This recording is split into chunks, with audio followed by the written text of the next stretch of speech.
चलो आज फिर वही कड़ी को आगे बढ़ाते हुए जो हमने आप लोगों से वादा किया था कि हम पर एक चैप्टर को रोजाना इन बच्चों के साथ एक्सप्लेन किया करेंगे। आज हम हैं 5वें चैप्टर के साथ और चैप्टर का नाम है तत्वों के आवर्ती वर्गीकरण। चैप्टर नंबर 5 है केमिस्ट्री में, कक्षा 10 की विज्ञान में क्वेश्चन बैंक में अच्छी तरीके से दे रखा है, सभी किताबों में दे रखा है तत्वों का आवर्ती। आप सब लोग इस चैप्टर को पढ़ने के लिए तैयार हो? चलो देखते हैं।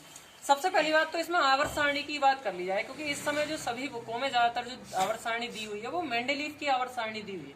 मेंडेलीव की आवर्त सारणी में दो चीजों में डिवाइड है, आवर्त में और समूह में। कितने आवर्त हैं? मेंडेलीव की आवर्त सारणी में 7 आवर्त हैं, यानी कि जो क्षैतिज पंक्तियां हैं उन्हें आवर्त कहते हैं और वो कितनी है? 7 है। और जो खड़ी पंक्तियां हैं उन्हें कहते हैं समूह, और समूह कितने हैं? 18 समूह है।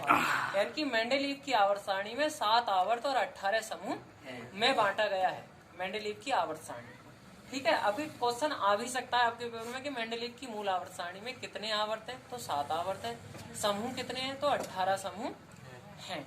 आगे हम चलते हैं। मेंडेलीव, सबसे पहली बात तो मेंडेलीव की जो आवर्त सारणी वो किस नियम पर आधारित है? तो उस नियम का नाम आपकी बुक में दे रखा है कि आधुनिक आवर्त नियम क्या होता है। तो तुम में से किसी को याद है आधुनिक आवर्त नियम? आधुनिक आवर्त नियम के अनुसार तत्वों के भौतिक तथा रासायनिक गुण के परमाणु क्रमांक आवर्त फलन होते हैं। हाँ, यानी कि आधुनिक आवर्त नियम के अनुसार तत्वों के भौतिक और रासायनिक गुण उनके परमाणु क्रमांकों के आवर्ती फलन होते हैं। यानी कि आधुनिक आवर्त नियम जो है वो आवर्त सारणी में परमाणु क्रमांक के आधार पर दिया गया है। अच्छा, मैंने कल ये आपको क्वेश्चन भी दिया था, मैंने कल इस बात की चर्चा हम करेंगे। आवर्त सारणी में क्योंकि सारे तत्वों को आरोही क्रम में रखा गया है, यानी उनके परमाणु क्रमांकों के आरोही क्रम में रखा गया है, यानी कि बढ़ते हुए क्रम में। तो शुरू के 10 तत्व तो आप लोगों को याद ही होना चाहिए, वैसे तो 20 भी याद होने चाहिए, लेकिन शुरू के 10 तत्व तुम्हें याद होने चाहिए। तुम्हें से याद है किसी को 10 तत्व? जी बताओ, तेजी से बताना। Hydrogen 1, helium 2, hydrogen 1, helium 2, lithium 3, carbon 4, beryllium 4, boron 5, carbon 6 और नाइट्रोजन 7, ऑक्सीजन 8 और नियोन 9 और क्लोरीन 10। क्लोरीन का 9, नियोन का 10। मैं एक बार दोबारा से करा देता हूँ। हाइड्रोजन का होता है 1, हीलियम का 2, लिथियम का 3, बेरिलियम का 4, बोरान का 5, कार्बन का 6, नाइट्रोजन का 7, ऑक्सीजन का 8, क्लोरीन का 9 और नियोन का 10, सोडियम का 11। सोडियम भी बहुत ज्यादा अच्छा तत्व है, इसलिए सोडियम का भी आप लोगों को याद रखना चाहिए। तो सोडियम का कितना होता है? 11 होता है। अच्छा, आगे अगर चलते हैं हम, तो इनमें जो अच्छे सारे क्वेश्चन है उन क्वेश्चनों की हम चर्चा इस चैप्टर के कर लेते हैं। सबसे पहली बात तो मेंडेलीव का आवर्त नियम इसमें दे रखा है। तो मेंडेलीव का आवर्त नियम क्या होता है बताओगे आप लोग? मेंडेलीव के आवर्त नियम के अनुसार तत्वों के भौतिक और रासायनिक गुण उनके परमाणु भारों के आवर्ती फलन होते, अर्थात तत्वों को उनके परमाणु भारों के बढ़ते हुए क्रम में रखने पर समान गुणों वाले तत्व को एक नियमित अंतराल के बाद प्राप्त होता है। आधुनिक आवर्त नियम में परमाणु क्रमांकों के आवर्ती फलन होते हैं। मेंडेलीव के आवर्त नियम में परमाणु भारों के आवर्ती फलन होते। बाकी कोई डिफरेंट नहीं है, बस एक ही डिफरेंट है, परमाणु क्रमांक और दूसरा परमाणु भार। यानी कि आधुनिक आवर्त नियम में तत्वों के भौतिक और रासायनिक गुण उनके परमाणु क्रमांकों के आवर्ती फलन होते हैं। मेंडेलीव के आवर्त नियम में तत्वों के भौतिक और रासायनिक गुण उनके परमाणु भारों के आवर्ती फलन होते हैं। अच्छा, एक क्वेश्चन विकर्ण संबंध आपकी बुक में दे रखा है बहुत अच्छी तरीके से और बहुत ज्यादा मोस्ट है। जितने ये दोनों आधुनिक आवर्त नियम और जितने मेंडेलीव का आवर्त नियम मोस्ट है, उतना ही विकर्ण संबंध मोस्ट है। अच्छा, वो अगर आते हैं तो 1 या 2 नंबर में आते हैं, विकर्ण संबंध जब आएगा तो वो 4 नंबर में आने तक की कैपेसिटी अपनी रखता। तो विकर्ण संबंध की आप बात करें तो क्या है विकर्ण संबंध, बता सकते हो आप? तुम्हें से बताओ। विकर्ण संबंध दूसरे तत्व के अगले समूह से समानता प्रदर्शित करता है। इस संबंध को विकर्ण संबंध कहते हैं। यानी कि आवर्त सारणी में दूसरे आवर्त के तत्व तीसरे आवर्त के उन तत्वों से समानता रखते हैं जो उनके विकर्ण समूह होते हैं। आवर्त सारणी के इस गुण को विकर्ण संबंध कहते हैं। एक बार और रिकॉर्ड करता हूँ मैं। आवर्त सारणी के दूसरे आवर्त के तत्व तीसरे आवर्त के उन तत्वों से समानता रखते हैं जो उनके विकर्ण समूह होते। जैसे लिथियम की अगर बात करूं कि लिथियम का विकर्ण संबंध किससे? तो मैग्नीशियम से, बेरिलियम का एल्यूमिनियम से और बोरॉन का सिलिकॉन से विकर्ण संबंध होता है। विकर्ण का तो बताइए, जैसे चतुर्भुज के अगर विकर्ण मिलाते हैं तो एक सिरे से तीसरा वाले सिरों को मिलाते हैं तो वो विकर्ण संबंध के होते हैं। यानी कि क्रॉस की तरह जब चिन्ह लगता है तो वो उसके विकर्ण माने जाते हैं।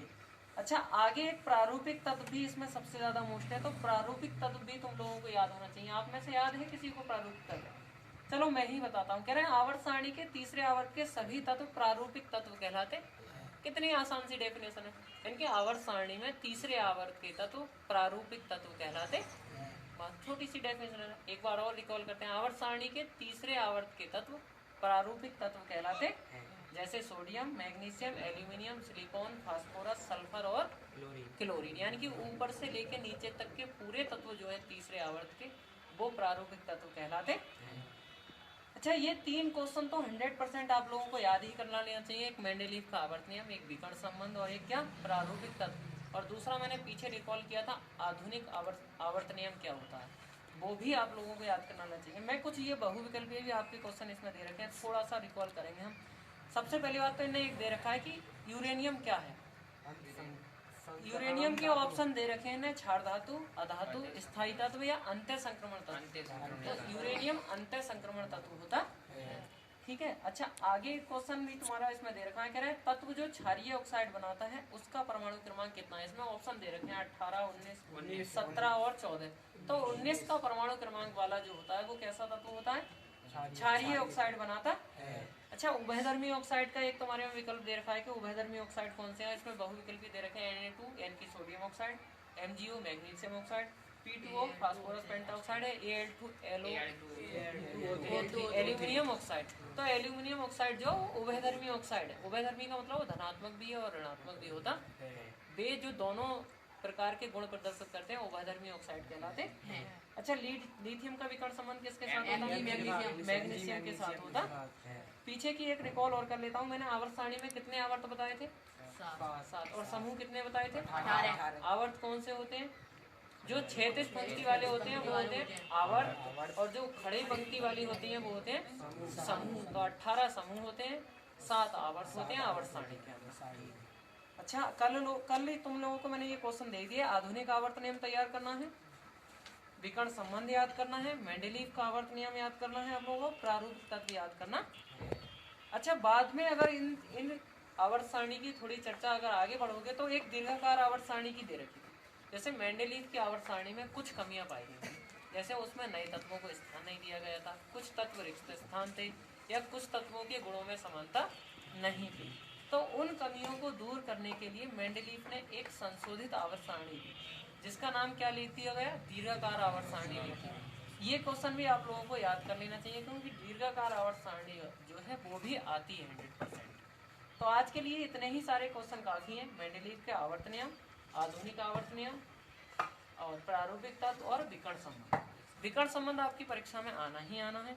अच्छा, संक्रमण तत्व वगैरह की आगे बात करेंगे, बाद में चलेंगे कल की वीडियो में। आज के लिए बस इतना ही काफी कर रहा हूँ मैं। ये 4 क्वेश्चन आप लोगों को याद ही करना। और आवर्त सारणी में आज तो आप लोगों ने कम से कम 10 बताए, 10 के परमाणु क्रमांक। आप लोगों को कल 20 परमाणु क्रमांक आपको याद करने, इनके आवर्त सारणी में जो 20 तक के तत्व याद है वो अच्छी तरीके से याद होंगे। आज के लिए इतना ही काफी। छोटों को सदैव प्यार करना है, बड़ों का सम्मान करना है। Thank you.